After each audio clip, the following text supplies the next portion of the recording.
Well, hello everyone. My name is Alex Chapman, and I am the bass player for Butter and the Genre.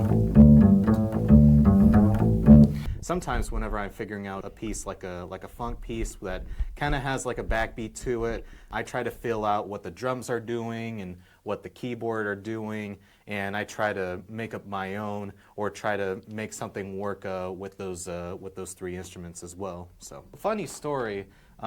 My heart is really like being a guitar player. I came from a rock background.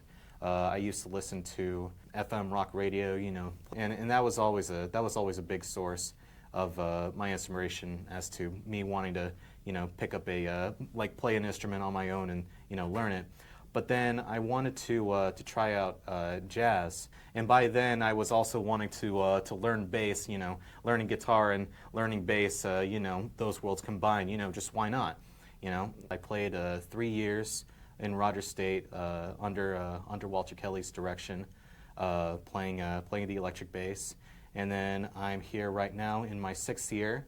Playing the upright bass. But I'll confess, I did not fall in love with this instrument at first. It took me until like my 5th year to finally understand. Oh, this is what I can do with this instrument, and oh, this is how I play this kind of stuff. And oh, wait, I'm starting to like this kind of music. The straightforward stuff instead of the fusion stuff that I usually divert to because of my rock background. And fusion's great, straightforward's great. There's nothing wrong with like any genre of that whatsoever. So it just took time for me.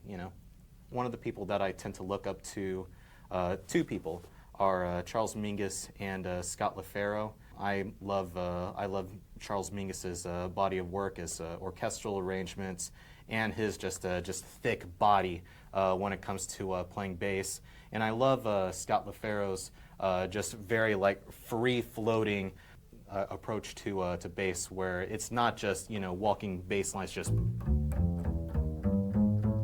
because that's one thing that everyone can do if they give it some time, but to play around with the piano and the drums as if they're its own independent instrument, like especially in that trio where everybody was independent.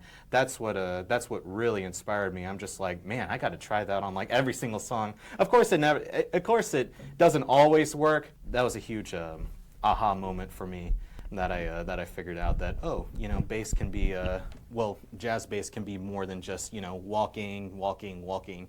Those two people just showed me how free you can be with this instrument. So I'm always striving to achieve their par of excellence. Here's the freaky thing: just learning to read each other's minds, like rhythmically or melodically, like hey, the keyboard's going to do this, I'm going to try this, and then the drummer's going to want to try that.